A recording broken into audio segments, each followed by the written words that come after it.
नमस्कार दोस्तों, library science education में आपका स्वागत है।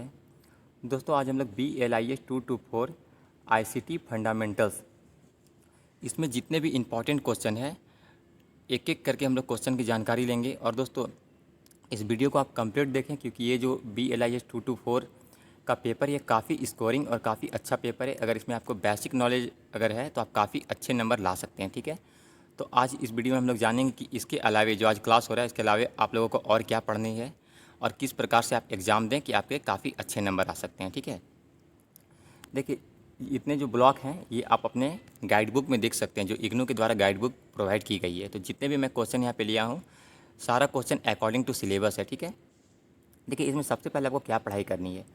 तो दोस्तों इसमें बेसिक कंप्यूटर की जानकारी आपको होनी चाहिए। बेसिक कंप्यूटर का क्या मतलब है कि कंप्यूटर का इतिहास यानी हिस्ट्री ऑफ कंप्यूटर, जितने भी इनपुट डिवाइस आउटपुट डिवाइस हैं उसकी जानकारी मैं उम्मीद करता हूँ कि आप लोगों को होगी ही, तो उसे एक बार आप रिवीजन ज़रूर कर लेंगे।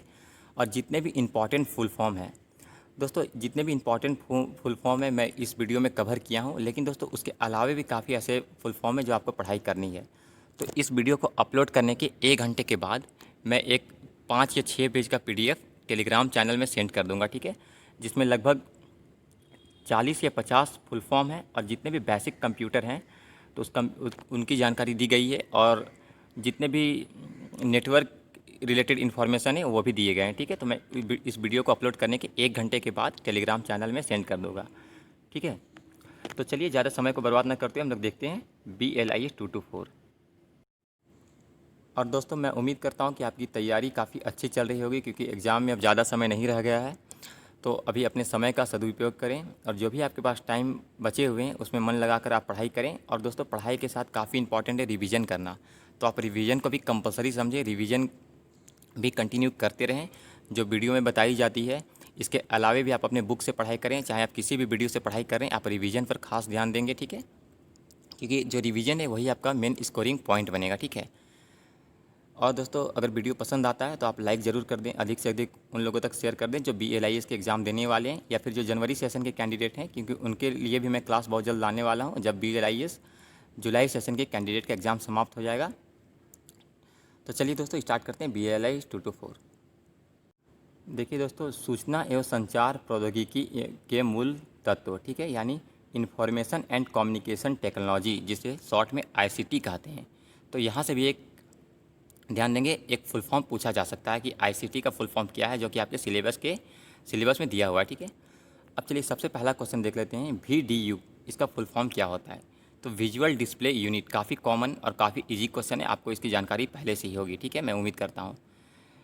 तो ये VDU किसे कहा जाता है, तो ये मॉनिटर को कहा जाता है। काफ़ी इंपॉर्टेंट क्वेश्चन है और काफ़ी ईजी क्वेश्चन है। ठीक है, अगर आप कंप्यूटर की पढ़ाई किए हैं तो इसकी जानकारी आपको होगी। ठीक है, अब दोस्तों कीबोर्ड के मुख्य 3 भाग होते हैं, तो ये तो कॉमन बात है, आपको पता ही होगी। मेन की जिसमें अल्फ़ाबेट रहता है A to Z, न्यूमेरिक की जिसमें 0 to 9 होती है, और एक फंक्शन की दोस्तों जितने F1 से F9 तक होते हैं तो वो फंक्शन की उसे कहते हैं। ठीक है, अब दोस्तों देखिए फंक्शन की के बारे में एक एक करके तो आपको जानकारी होगी ही। अगर जानकारी नहीं भी होगी तो दोस्तों देखिए वो एग्ज़ाम में पूछा भी जा सकता है, नहीं भी पूछा जा सकता, ऐसा कोई वो इंपॉर्टेंट क्वेश्चन नहीं है, लेकिन आपको ये जानकारी होनी चाहिए कि यहाँ पे 3 की होते हैं। ठीक है, अब चलिए देखिए माउस के 2 प्रकार होते हैं, ये भी काफ़ी कॉमन क्वेश्चन है दोस्तों। मैं इसी प्रकार के क्वेश्चन लिया हूँ जो अकॉर्डिंग टू सिलेबस है, और आप अगर आपके पास इग्नू के बुक होंगे तो आप देख सकते हैं। ठीक है, तो ये सब क्वेश्चन को भी आप ये मान के चलें कि बिल्कुल पूछे जाएंगे, क्योंकि दोस्तों जो भी क्वेश्चन होगा तो उसमें सारा क्वेश्चन आपका डिफिकल्ट ही नहीं होगा, उसमें से कुछ काफ़ी ईजी क्वेश्चन होंगे, तो उसकी भी जानकारी आपको होनी चाहिए। तो मैं सभी प्रकार के क्वेश्चन आज इसके क्लास में लिया हूँ। ठीक है, देखिए माउस 2 प्रकार के होते हैं, एक मैकेनिकल माउस और एक ऑप्टिकल माउस। अब दोस्तों मैकेनिकल माउस क्या होते हैं और ऑप्टिकल माउस क्या होते हैं, इसकी डिफिनेशन मैं अभी यहाँ पे नहीं बता रहा हूँ। कारण क्या है कि अगर मैं एक एक करके डिफिनेशन बताऊँगा तो क्लास काफ़ी लॉन्ग हो जाएगा, और दोस्तों ये एक थ्योरेटिकल क्वेश्चन अगर आता तो वो आपको पढ़ना कंपलसरी था। ठीक है, अब प्रिंटर के क्या होते हैं, 2 टाइप होते हैं, डॉट मैट्रिक्स प्रिंटर और एक लेज़र प्रिंटर। इसके बारे में तो आपको पता ही होगा। अब दोस्तों एक इम्पैक्ट और नन इम्पैक्ट क्या होता है, मैं आपको क्लियर बता देता हूँ। देखिए आपने टाइपराइटर देखा होगा जिसमें एक रिबन में पंच किया जाता है, जिससे क्या होता है अल्फ़ाबेट या फिर जो भी नंबर होते हैं वो प्रिंट होते हैं, तो उसे इम्पैक्ट कंप्यूटर कहते हैं। नन इम्पैक्ट मतलब जो आपके लेज़र कंप्यूटर होते हैं। ठीक है, अब दोस्तों यहाँ से काफ़ी इंपॉर्टेंट क्वेश्चन स्टार्ट हो जाता है। देखिए MICR इसका फुल फॉर्म क्या होता है। देखिए MICR का full form magnetic ink character recognition. दोस्तों सॉरी मैं रिकॉग्नाइजेशन लिख नहीं पाया हूँ, तो इसे आप देख लेंगे, ठीक है।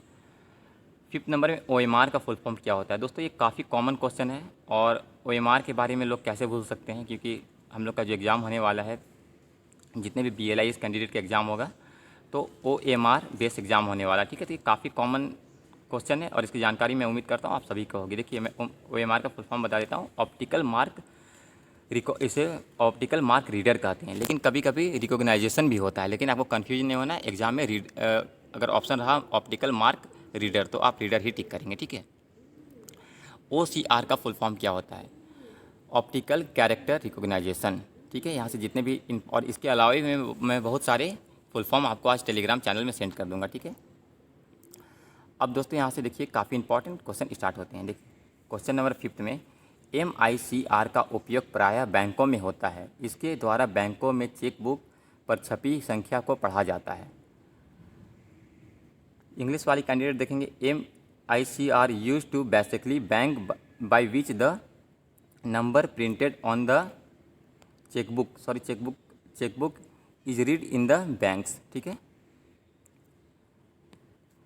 6 नंबर में क्या है, बारकोड का सर्वप्रथम उपयोग रेल रोड कारों के नामांकन के लिए किया गया था। काफ़ी इंपॉर्टेंट है दोस्तों। देखिए बारकोड के बारे में कंप्लीट यहाँ पे एक्सप्लेन नहीं किया हूँ, क्योंकि ये एक MCQ क्वेश्चन पूछा जाएगा, आपको पता ही है। तो जितने भी इंपॉर्टेंट क्वेश्चन है मैं उसे ही लिया हूँ, ठीक है। तो दोस्तों देखिए काफ़ी इंपॉर्टेंट क्वेश्चन है, बारकोड का सर्वप्रथम उपयोग कब हुआ था। सर्वप्रथम उपयोग रेल रोड कारों के नामांकन के लिए किया गया था, ठीक है। Barcodes were first use for enrolment for railroad cars, ठीक है। अब 7 नंबर में देखेंगे THD का फुल फॉर्म क्या होता है। Total harmonic destruction. RFID का फुल फॉर्म क्या होता है, ठीक है। तो रेडियो फ्रीक्वेंसी आइडेंटिफिकेशन। ये सब काफ़ी कॉमन क्वेश्चन है दोस्तों, मैं उम्मीद करता हूँ कि आपको इसके बारे में पहले से जानकारी होगी। अब दोस्तों 9 नंबर में देखिए, एक औसत कंप्यूटर लगभग 250 वाट्स का इस्तेमाल करता है, ठीक है। तो ये काफ़ी इंपॉर्टेंट क्वेश्चन है, क्योंकि इसमें बेसिक फंडामेंटल में आपको कंप्यूटर की बेसिक जानकारी की एग्ज़ाम ली जाएगी, ठीक है। Average computers approximately 250 watts. Next question क्या है दोस्तों, 10 नंबर में उबुंटू लिनक्स, थोड़ा सा कन्फ्यूज ना होंगे, स्पेलिंग देख ले, UBUNTU उबुंटू लिनक्स पर आधारित एक संचालन प्रणाली है, जिसका विकास प्रोग्रामरों के एक विश्वव्यापी समुदाय ने किया था। यह एक मुक्त स्रोत सॉफ्टवेयर की अवधारणा पर आधारित है, ठीक है। थोड़ा सा इसे एक बार आप फिर से देख लेंगे। अब NIC का फुल फॉर्म क्या होता है, काफ़ी इंपॉर्टेंट है। और दोस्तों वीडियो को आप इसकी बिल्कुल नहीं करेंगे, यहाँ पे काफ़ी इंपॉर्टेंट क्वेश्चन लिए गए हैं, और वीडियो जो भी क्वेश्चन लिए गए हैं वो अकॉर्डिंग टू सिलेबस हैं। आप बिल्कुल अपने सिलेबस को भी देख सकते हैं, ठीक है। देखिए इसका फुल फॉर्म होता है नेटवर्क इंटरफेस कंट्रोलर, WINC। इसका फुल फॉर्म क्या होता है, वायरलेस नेटवर्क इंटरफेस कंट्रोलर। अब 13 नंबर में क्या, हब। दोस्तों मैं एक एक करके एक्सप्लेन नहीं कर रहा हूँ, क्योंकि दोस्तों ये वीडियो कुछ लॉन्ग हो सकता है। अगर मैं एक एक करके एक्सप्लेन करना स्टार्ट कर दूँ तो वीडियो काफ़ी लॉन्ग हो जाएगा, और मैं कोशिश यही करूँगा अब कि एक वीडियो में कम से कम मैं एक क्लास को समाप्त कर दूँ, ताकि जो सिलेबस समाप्त होने के बाद फिर से हम लोग रिवीजन की प्रक्रिया स्टार्ट करेंगे। क्योंकि मैं पहले ही बोल चुका हूँ कि रिवीजन ही आपका नंबर को काफ़ी अच्छा कर सकता है। अब 3rd नंबर क्वेश्चन में देखिए, हब क्या होता है। देखिए हब का इस्तेमाल बीच की जगह पर होता है जहाँ नेटवर्क के सभी केबल मिलते हैं। तो दोस्तों हब का यूज कहाँ पे होता है, तो हब का इस्तेमाल बीच की जगह पर होता है जहाँ पे नेटवर्क के सभी केबल मिलते हैं। ध्यान देंगे, hub is used in the middle where all network meet, यानी कनेक्ट, ठीक है। ध्यान देंगे, जहाँ पे नेटवर्क कनेक्ट होते हैं वहाँ पे हब का यूज किया जाता है। 14 नंबर में देखिए, दो या दो से अधिक हब जोड़ने को डेजी चेंजिंग कहा जाता है। काफ़ी इंपॉर्टेंट है, दो या दो से अधिक हब जोड़ने की प्रक्रिया को डेजी चेंजिंग कहा जाता है। एक बड़ी हब 24 कंप्यूटरों यानी 24 कंप्यूटर्स तक से जुड़ी रह सकती है। यदि नेटवर्क में 24 से ज़्यादा कंप्यूटर हो तो दो या दो से अधिक हब का इस्तेमाल करना होता है। काफ़ी इंपॉर्टेंट क्वेश्चन है दोस्तों, और कह सकते हैं कि इस प्रकार के क्वेश्चन एग्जाम में बिल्कुल पूछे जा सकते हैं, ठीक है। अब देखिए क्वेश्चन का पैटर्न क्या होगा, मतलब सॉरी क्वेश्चन का पूछने का जो तरीका होगा वो कुछ भी हो सकता है, ठीक है, लेकिन आपको ये कॉन्सेप्ट क्लियर होना चाहिए कि एक हब क्या होता है और कितने कंप्यूटर को जोड़ने के लिए एक हब की आवश्यकता होती है और एक हब से अधिक कितने कंप्यूटर को जोड़ा जा सकता है, ठीक है। क्वेश्चन के कई प्रकार से पूछे जा सकते हैं, तो उसमें आपको कन्फ्यूज नहीं होना है।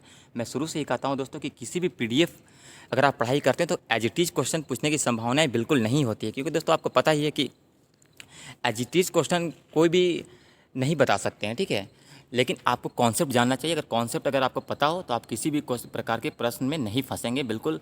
आप उसे एलिमेट करके भी, एलिमेट का मतलब क्या होता है कि अगर 4 ऑप्शन होते हैं तो इसमें आप 2 में कंफर्म हो जाएंगे ये दोनों नहीं होगा, और एक में अगर आपको डाउट होता है तो वहाँ पे आपकी सही होने की संभावनाएं भी 50% हो जाती है और गलत होने की भी संभावनाएं 50% रहती है, ठीक है। तो इसीलिए आपको कॉन्सेप्ट समझना है। लैन काफ़ी इजी क्वेश्चन है और मैं उम्मीद करता हूँ कि इसके बारे में आपको सभी को जानकारी होगी। Local area network, MAN metropolitan area network, वैन वाइड एरिया नेटवर्क, ये सब काफ़ी इजी क्वेश्चन है दोस्तों, और मैं उम्मीद करता हूँ कि इसकी आपकी जानकारी होगी ही। अब दोस्तों टोकन रिंग क्या होता है? देखिए टोकन रिंग लैन टेक्नोलॉजी का एक प्रकार है जो अक्सर बड़े स्थानों पर जैसे बैंक, बीमा कंपनी में पाया जाता है। एक टोकन रिंग नेटवर्क सूचनाओं के जरिए 4 अथवा 16 यानी 16 Mbps की स्पीड से भेज सकता है। काफ़ी इंपॉर्टेंट क्वेश्चन है, इसे एक बार आप फिर से देख लेंगे। और दोस्तों देखिए बहुत सारे मुझे कमेंट भी आते हैं कि पीडीएफ सेंड कर दिया जाए, तो दोस्तों वहाँ पे आप क्लियर मुझे ये बता दें कि कौन सा पीडीएफ का आप बात कर रहे हैं, क्योंकि दोस्तों मैं टेलीग्राम में लगभग मेरे ख्याल से मैं 20 या 25 पीडीएफ कंप्लीट सेंड कर चुका हूँ, जिसमें अगर इंग्लिश की बात करें तो इंग्लिश में लगभग मैं मोर देन 600 यानी 600 से अधिक क्वेश्चन वहाँ पे सेंड कर चुका हूँ इंग्लिश मीडियम के लिए भी, और हिंदी के लिए भी मैं काफ़ी पीडीएफ सेंड कर चुका हूँ। तो दोस्तों आप क्लियर बताएं कि आप कौन सा पीडीएफ चाहते हैं। अगर मैं जो अभी पढ़ा रहा हूँ स्क्रीन में जो आप देख रहे हैं इस पीडीएफ की बात करते हैं तो आप बता दें कि जो क्लास ली जा रही है वो पीडीएफ। तो और दोस्तों मैं इसके बारे में बता देता हूँ कि देखिए इस पीडीएफ को भी मैं सेंड करता ही रहता हूँ, लेकिन मैं अभी कंप्लीट सेंड नहीं कर पाया हूँ। तो मैं संडे तक मैं फ्री होकर सारा जितने भी पीडीएफ का मैं क्लास लिया हूँ वो अपने टेलीग्राम चैनल में सेंड कर दूँगा, ठीक है। थोड़ा सा दोस्तों इसमें क्या होता है, कभी कभी कुछ राइटिंग में मिस्टेक हो जाती है या फिर ओवर राइटिंग हो जाती है, तो उससे आप कृपया करके कंप्रोमाइज़ करें, क्योंकि दोस्तों कारण क्या है कि मैं काफ़ी जल्दी में ये लिखता हूँ, क्योंकि मुझे एक बार बस सिलेबस को कवर कर दूँ तो उससे क्या होगा कि आपका प्रिपरेशन करने का जो 1 तारीख के बाद से समय बचेगा उसमें मैं यही कोशिश करूँगा कि आप कुछ एक्स्ट्रा पढ़ाई नहीं करें बल्कि आप रिविज़न करें, ठीक है। 19 नंबर में क्वेश्चन देखिए, वायरलेस नेटवर्क में सूचनाएं यानी इन्फॉर्मेशन 11 Mbps तक की स्पीड से ट्रांसफ़र हो सकती है। काफ़ी इंपॉर्टेंट क्वेश्चन है। 20 नंबर में देखिए, BSNL 10,000, दोस्तों BSNL का फुल फॉर्म आपको पता होना चाहिए, भारत संचार निगम लिमिटेड होता है, मैं उम्मीद करता हूँ आप सभी को पता होगा। BSNL ने 10,000 कम्युनिटी सर्विस सेंटर की स्थापना कर रहा है, इससे काफ़ी संख्या में वाईफाई सुविधा होंगी। दोस्तों जब देखिए अभी ये प्रेजेंट में कर रहा है या नहीं कर रहा है इसकी इन्फॉर्मेशन तो नहीं है, लेकिन डेटा में यही दिया गया है तो इसकी जानकारी आपको होनी चाहिए, ठीक है। अब 21 में देखिए, भारत में सर्वप्रथम यानी अक्टूबर 2004 में वाईफाई तकनीक से सुसज्जित होने वाला शहर मैसूर था, यानी है, ठीक है, ध्यान देंगे। सबसे पहले अगर वाईफाई से सुसज्जित होने वाला शहर का नाम पूछा जाता है तो ये मैसूर होगा। कब हुआ था तो आप डेट देख सकते हैं, अक्टूबर 2004 में हुआ था। 22 में देखिए, अभिसरण जिसे कन्वर्जेंस कहते हैं, ठीक है, तो अभिसरण का उत्पत्ति का संकेत 1950 के मध्य से प्राप्त होता है। अब दोस्तों आप अपने सिलेबस में देखेंगे मिडिलवेयर टेक्नोलॉजी यानी मिडिलवेयर प्रौद्योगिकियाँ, इसके बारे में कुछ इंपॉर्टेंट क्वेश्चन है, इसको देख लेते हैं। देखिए लिब्रा ऑफिस, तो सबसे पहले हम लोग जान लेते हैं लिब्रा ऑफिस क्या होता है। दोस्तों अगर आप 2 to 4 का प्रैक्टिकल अपने स्टडी सेंटर में या फिर रीजनल ऑफिस में दिए होंगे तो आपको इसके बारे में जानकारी होगी, मैं उम्मीद करता हूँ, क्योंकि आपने दोस्तों प्रोजेक्ट बनाकर सबमिट भी किया होगा और सबमिट करने के बाद आपके जो प्रोजेक्ट के नंबर हैं वो अपडेट भी हो चुके हैं और उसकी जानकारी मैं उम्मीद करता हूँ आपको होगी और मैं वीडियो में बता भी चुका हूँ, ठीक है। तो देखिए लिब्रा ऑफिस जो है ये एक फ्री ओपन सोर्स सॉफ्टवेयर है, ठीक है। इसके फंक्शन के बारे में हम लोग जानकारी लेंगे, लेकिन उससे पहले मैं आपको बता देना चाहता हूँ दोस्तों कि आपके पास जो इग्नू का 2 to 4 का बुक है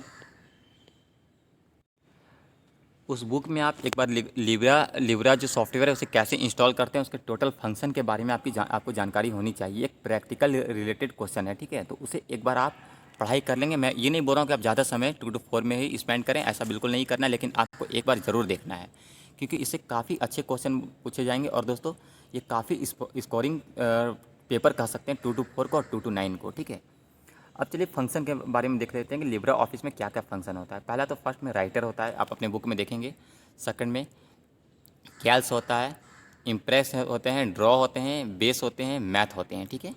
तो इतने फंक्शन होते हैं। अब इस फंक्शन के बारे में आपको एक एक करके जानकारी होनी चाहिए। तो मैं एक एक फंक्शन तो इस वीडियो में नहीं लिया हूँ दोस्तों, क्योंकि अगर मैं एक एक फंक्शन के बारे में यहाँ पे पढ़ाऊँगा तो वीडियो काफ़ी लॉन्ग हो जाएगी और एक थ्योरेटिकल क्लास उसके लिए अलग से लेना पड़ेगा। तो जनवरी सेशन के कैंडिडेट अगर आप ये वीडियो को देख रहे हैं तो मैं आप लोगों को बता देना चाहता हूँ कि इसके बारे में हम लोग एक बार कंटिन्यू पढ़ाई करेंगे, लेकिन तब पढ़ाई करेंगे जब जुलाई सेशन का एग्ज़ाम होने के बाद, ठीक है। अब दोस्तों लिब्रा ऑफिस की क्या विशेषता है 23 में देखिए लिब्रा ऑफिस में लाइसेंस की आवश्यकता नहीं होती है, यानी no licence no free required, ठीक है। ये इसमें लाइसेंस की कोई आवश्यकता नहीं होती, एक ओपन सोर्स सॉफ्टवेयर है, ठीक है। और 229 में 229 में जो ओपन सोर्स सॉफ्टवेयर के बारे में पढ़ना है काफ़ी इंपॉर्टेंट है, वो कौन सा है उसका नाम आप कमेंट करके हमें बताएं, ठीक है। अब देखिए लिब्रा ऑफिस के बारे में लोग जान लेते हैं। देखिए लिब्रा ऑफिस में 40 से भी अधिक लैंग्वेज सपोर्ट होते हैं, ठीक है। अब लिब्रा 25 नंबर में देखिएगा, लिब्रा प्रोजेक्ट 70 से भी अधिक भाषाओं तथा बोलियों की स्पेलिंग, हाइफेनेशन तथा थिसॉरस डिक्शनरियाँ प्रदान करता है। कहने का मतलब क्या दोस्तों कि देखिए वहाँ पे स्पेलिंग 70 से अधिक भाषाओं में उपलब्ध है, ठीक है। अब दोस्तों देखिए यहाँ पे मैं छोटा सा लिख दिया हूँ, आप देख सकते हैं इसमें उर्दू, हिब्रू तथा अरबी, ठीक है।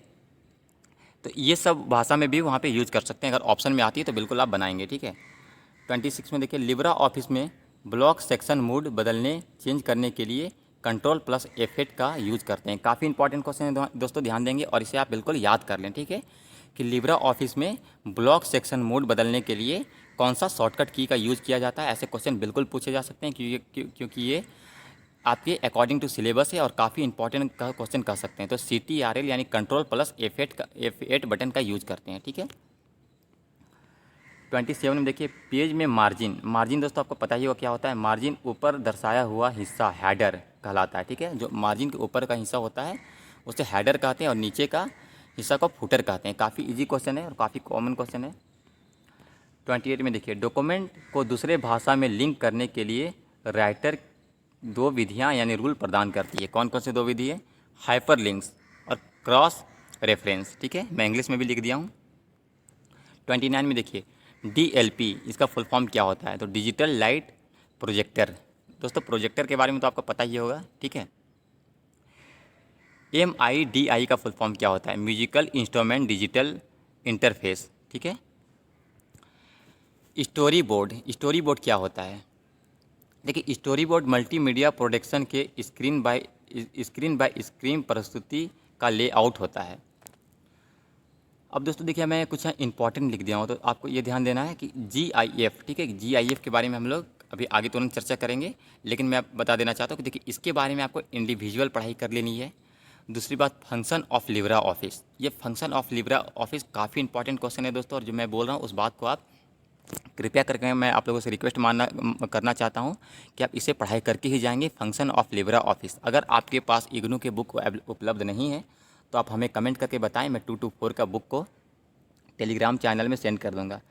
दोस्तों देखिए मुझे मेल में भी सेंड करने में कोई प्रॉब्लम नहीं होती, लेकिन कभी कभी क्या होता है कि साइज़ काफ़ी लार्ज होने के कारण वो मेल में जाने में प्रॉब्लम होती है, ठीक है।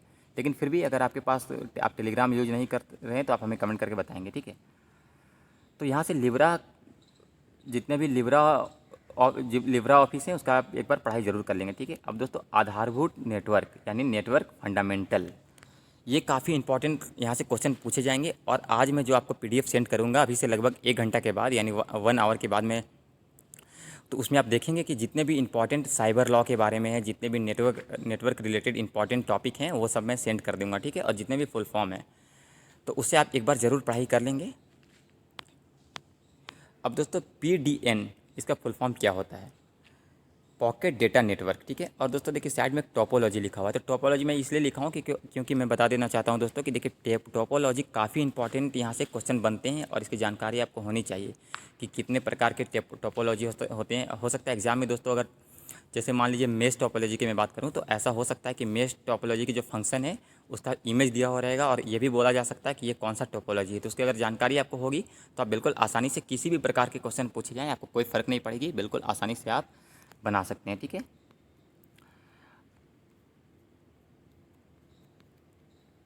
अब 34 नंबर में क्वेश्चन में देखेंगे, जब टेक्स्ट एक लंबी तार यानी स्ट्रिंग छोटे छोटे पैकेटों में विभाजन होती है तो नेटवर्क हुपिंग द्वारा एक नोड से दूसरी नोड पर भेजा जाता है, तो इन नेटवर्कों को पैकेट स्विच नेटवर्क कहते हैं। पैकेट स्विच नेटवर्क का फुल फॉर्म भी पूछा जा सकता है। ठीक है, अब packet size equal to 2 bits होते हैं। ठीक है, ध्यान देंगे दोस्तों। मैं फिर से एक बार 34 क्वेश्चन पढ़ देता हूँ। ठीक है, थोड़ा सा यहाँ पे मिस्टेक हो गया है। जब टेक्स्ट एक लंबी तार स्ट्रिंग के छोटे पैकेटों में विभाजन होती है और नेटवर्क हुकिंग द्वारा एक नोड से दूसरी नोड पर भेजा जाता है तो इन नेटवर्कों को पैकेट स्विच नेटवर्क कहते हैं। ठीक है, स्विच नेटवर्क, ध्यान देंगे, PSN। अब दोस्तों 35 नंबर में देखिए, UDP का फुल फॉर्म क्या होता है? यूजर डेटा प्रोटोकॉल, काफ़ी इंपॉर्टेंट है। वेब की अवधारणाएं 1989 में फ्रांस में शुरू हुई थी, काफ़ी इंपॉर्टेंट क्वेश्चन है। 31 में देखिए, NEIS, इसका फुल फॉर्म क्या होता है? तो NEIS का full form network electronic information system होता है, काफ़ी इंपॉर्टेंट क्वेश्चन है दोस्तों। और मैं पूरी उम्मीद के साथ मैं उम्मीद करता हूं कि आपको इसकी जानकारी होगी अगर आपने अभी तक 2 to 4 का पढ़ाई किया होगा और अगर आप प्रैक्टिकल क्लास किए होंगे तो। ठीक है, क्योंकि प्रैक्टिकल क्लास में ये सब बताई गई थी और वहाँ पे लिब्रा ऑफिस से उसकी प्रैक्टिकल भी करवाई गई थी। और मैं उम्मीद करता हूँ कि आप लोगों ने प्रोजेक्ट बनाकर सबमिट भी किया होगा और उसके नंबर भी आ चुके हैं। ठीक है, TMN, इसका फुल फॉर्म क्या होता है? Telecommunication management network. ठीक है, काफ़ी ईजी क्वेश्चन है। अगर आप वीडियो को एक बार भी देख लेते हैं और एग्जाम अगर देख लेते हैं अच्छी तरीके से और एक बार आप पढ़ाई भी कर लेते हैं तो एग्जाम में आप ऑप्शन देख के आपको भूलने की समस्या नहीं होगी, बिल्कुल आप याद कर लेंगे और बिल्कुल आप एग्जाम में अच्छे करके आएंगे। ठीक है, 33 नंबर में देखिए, वर्ष 1989 में सिंपल नेटवर्क मैनेजमेंट प्रोटोकॉल। ठीक है, अगर इसका फुल फॉर्म पूछा जाता है तो भी आपको लिखना है SNMP, यानी सिंपल नेटवर्क मैनेजमेंट प्रोटोकॉल के नाम से प्रचलित मानक, जिसे हम लोग TCP या फिर IP आधारित इंटरनेट के लिए अंकित किया गया था। ठीक है, तो मैं यहाँ से उम्मीद है कि आपका अगर क्वेश्चन पूछा जाता है तो यही पूछा जाएगा कि SNMP का फुल फॉर्म क्या होता है और इसके ईयर की आपको इस ईयर की जानकारी आपको होनी चाहिए 1989 में। ठीक है, अब दोस्तों देखिए, SNPC के मुख्य घटक यानी इसके टोटल 3 टाइप होते हैं। प्रोटोकॉल इंटरफेस, उसके बाद क्या है, स्ट्रक्चर ऑफ मैनेजमेंट इंफॉर्मेशन जिसे SMI कहते हैं, ध्यान देंगे, मैनेजमेंट इंफॉर्मेशन बेस। ठीक है, यानी MIB, मैनेजमेंट इंफॉर्मेशन बेस। 35 में देखिए, कोई राउटर, ब्रिज या स्विच जैसी डिवाइस यदि SNMP द्वारा क्रियान्वित की जाती है तो वह मैनेजमेंट डिवाइस कहलाती है। ध्यान देंगे, मैनेजमेंट डिवाइस क्या होती है, तो ये ध्यान देंगे, इस प्रकार से क्वेश्चन बन सकता है। देखिए 35 दो बार, चलिए ठीक है, GIF या इसका फुल फॉर्म क्या होता है? तो ग्राफिक इंटरचेंज फॉर्मेट। और दोस्तों GIF के बारे में इंडिविजुअल आपको एक बार पढ़ाई कर लेनी है आपकी इग्नू की बुक में, या फिर आपके पास कोई भी अगर कंप्यूटर का बुक होगा तो उसमें दिया हुआ है। ठीक है, 36 में देखिए, पासवर्ड कम से कम 8 डिजिट का और अधिक यानी कि एटलीस्ट 8 डिजिट का होना चाहिए और मैक्सिमम 23 डिजिट के होने चाहिए। काफ़ी कॉमन क्वेश्चन है। और क्योंकि जब भी आप पासवर्ड बनाते होंगे तो आप देखे होंगे कि वहाँ पे लिखा जाता है कि कम से कम आपका 8 डिजिट का पासवर्ड होना चाहिए और मैक्सिमम आप 23 डिजिट के पासवर्ड ले सकते हैं। ठीक है, 37 देखिए, पासवर्ड को प्रत्येक 30 डेज में बदलना चाहिए। तो दोस्तों ये काफ़ी साइबर लॉ में काफ़ी इंपॉर्टेंट टॉपिक है और एक काफ़ी कॉमन बात है। आप अपने पर्सनल यूज में भी इसे अप्लाई कर सकते हैं और मैं उम्मीद करता हूँ कि करते भी होंगे कि जो भी पासवर्ड होता है एटलीस्ट आपको 30 डेज में चेंज करना ही चाहिए। और पासवर्ड जितने भी डिफ़िकल्ट वर्ड या जितने भी ऐसे नंबर होना चाहिए जो जिसमें स्मॉल लेटर, कैपिटल लेटर और जितने भी सिंबल हैं, न्यूमेरिक नंबर हैं, वो सब होनी चाहिए। ठीक है, अब दोस्तों फायरवॉल तकनीक कब आई थी?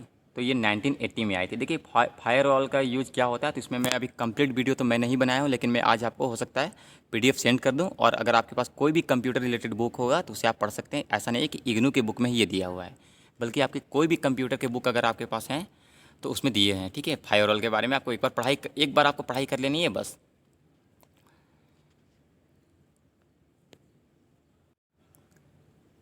दोस्तों SSL इसका फुल फॉर्म क्या होता है? तो सिक्योर सॉकेट लेयर होता है, ठीक है।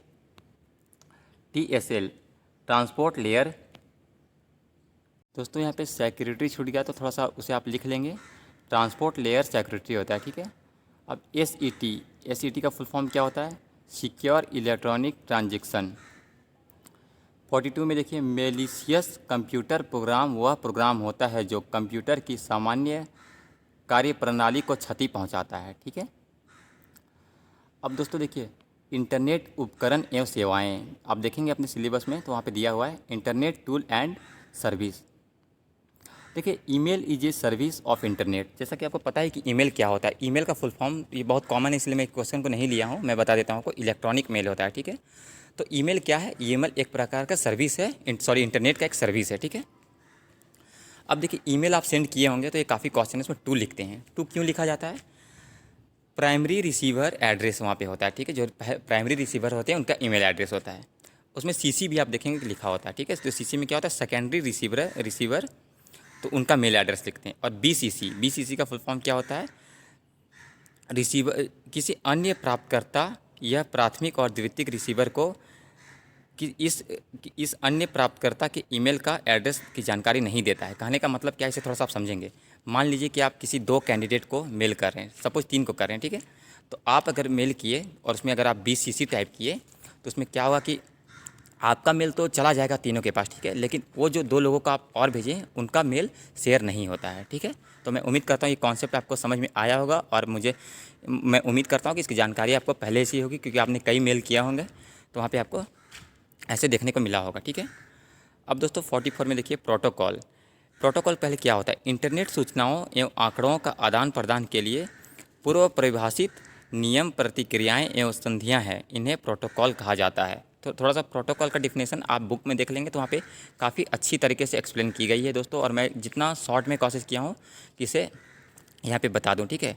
डिटेल में क्लास हम लोग तब लेंगे जब एग्ज़ाम समाप्त हो जाएगा, और एग्ज़ाम समाप्त होने के बाद भी इसकी जानकारी आपको होनी चाहिए, क्योंकि ऐसा नहीं कि आप BLIS कंप्लीट करने के बाद ये सब आपको नहीं पढ़ना है। बिल्कुल ये सब पढ़ाई फिर से करनी होगी अगर आप MLIS करेंगे या फिर अगर कॉम्पिटिटिव एग्ज़ाम की तैयारी करेंगे तो, ठीक है।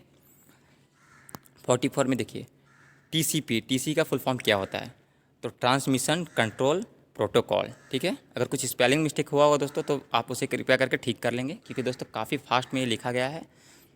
क्योंकि दोस्तों पहले तो मुझे अकॉर्डिंग टू सिलेबस क्वेश्चन ढूंढने होते हैं, क्योंकि दोस्तों जितने भी सेट होते हैं उससे मैं क्वेश्चन नहीं लेता हूँ, क्योंकि वो तो आपके पास होंगे ही, उससे तो आप पढ़ाई कर ही रहे हैं। और मैं जितने भी क्वेश्चन लिया हूँ सबसे पहले मैं सिलेबस के थ्रू ही क्वेश्चन को लेता हूँ, ठीक है। अकॉर्डिंग टू जो टॉपिक होते हैं और जो पूरी संभावनाएं होती है कि एग्ज़ाम में पूछी जाएगी, उस प्रकार के क्वेश्चन लिए जाते हैं, ठीक है। इस प्रोटोकॉल को COP यानी कम्युनिकेशन ओरिएंटेड प्रोटोकॉल कहा जाता है, ठीक है। काफ़ी इंपॉर्टेंट क्वेश्चन है दोस्तों। यहाँ से देखिए, फुल फॉर्म से भी क्वेश्चन पूछा जा सकता है, जिसमें TCP या COP के बारे में पूछा जा सकता है, ठीक है। अब दोस्तों एक और इम्पॉर्टेंट फुल फॉर्म SMTP का फुल फॉर्म SMTP का फुल फॉर्म क्या होता है? Simple mail transfer protocol. दोस्तों मेल अगर आपको दिखाई नहीं दे रहा होगा क्लियर तो मैं यहाँ पे जूम कर देता हूँ, थोड़ा सा यहाँ पे राइटिंग मिस्टेक है, ठीक है। Simple mail transfer protocol. 47 देखिए, MAT का फुल फॉर्म क्या होता है? मेल ट्रांसफ़र एजेंट, यानी एग्जांपल जीमेल, सेंड मेल, ठीक है। दोस्तों देखिए, सबसे पहले MAT क्या होता है कि ये जितने भी मेल ट्रांसफ़र होते हैं, जैसे मेल ट्रांसफ़र एजेंट, ठीक है, इसका फुल फॉर्म होता है, और इसका एग्जांपल अगर पूछा जाए तो जीमेल और सेंड मेल होता है, ठीक है। MDA का फुल फॉर्म क्या होता है? Mail delivery agent. और www का फुल फॉर्म तो आपको पता होगा, वर्ल्ड वाइड वेब, ठीक है। ये वर्ल्ड वाइड वेब कब बनाई गई थी इसकी जानकारी आपको होनी चाहिए, और दूसरी बात किसने बनाया था। तो ये काफ़ी इजी क्वेश्चन है, इसके बारे में मैं कल के क्लास में बता चुका हूँ, ठीक है। आप हमें, अगर आप अभी वीडियो को देख रहे हैं तो कमेंट करके ज़रूर बताएं। अब दोस्तों 15 में देखिए, फरवरी 1993 में वेब के लिए ग्राफिक्स इंटरफेस आधारित ब्राउज़र, जिसे हम लोग मोज़ेक यानी MOSIC को रिलीज़ किया गया था, ठीक है। मोज़ेक को रिलीज़ किया गया था। काफ़ी इंपॉर्टेंट क्वेश्चन है, और कह सकते हैं काफ़ी डिफिकल्ट क्वेश्चन है, और पूरी संभावना है कि ऐसे क्वेश्चन एग्जाम में पूछे जाएंगे, ठीक है। 51 में देखिए, NCSA इसका फुल फॉर्म क्या होता है? National centre for super computing application, English में और हिंदी में दोनों में देख सकते हैं। तो दोस्तों आज जितने भी इंपॉर्टेंट क्वेश्चन है मैं यहाँ से ले लिया हूँ। और दोस्तों कुछ अगर आपको राइटिंग मिस्टेक या कुछ ऐसा इंपॉर्टेंट कुछ हो सकता है, स्पेलिंग मिस्टेक अगर ऐसा कुछ नज़र आता है तो आप हमें कमेंट करके ज़रूर बता दें, ताकि उन कैंडिडेट को भी हेल्प मिल जाएगा जो इस वीडियो को देख रहे हैं। मैं यही कोशिश किया हूँ कि इसमें जितना अधिक से अधिक इंपॉर्टेंट क्वेश्चन को ले लिया हूँ। और मैं उम्मीद करता हूँ कि आप पढ़ाई अच्छे तरीके से करें और अपना बुक का अधिक से अधिक भी अपना बुक से भी पढ़ाई करें, जिससे बेनिफिट क्या हो कि आपको क्वेश्चन किसी भी प्रकार से पूछे जाएँ तो आप बिल्कुल अच्छे नंबर करके आएंगे। और दोस्तों जैसा कि मैं पहले ही कहा था कि आपको टारगेट कम से कम 80% ज़रूर रखना है। अगर 80% रखेंगे तो कम से कम आप 75% 70% ज़रूर ले आएंगे, ठीक है। तो दोस्तों मैं आप लोगों से रिक्वेस्ट करना चाहूँगा कि इस वीडियो को लाइक ज़रूर करें। वीडियो बनाने में मुझे काफ़ी मेहनत लग रही, कंटिन्यू मैं 30-40 मिनट से कंटिन्यू बोल रहा हूँ। हो सकता है कुछ प्रोनाउंसिएशन मिस्टेक भी हुआ होगा, जिसके लिए मैं क्षमा चाहूँगा, ठीक है।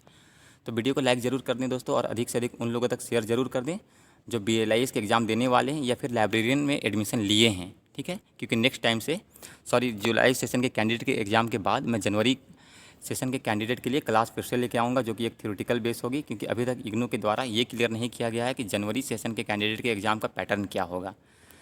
तो चलिए दोस्तों आज के लिए बस इतना ही। वीडियो देखने के लिए धन्यवाद।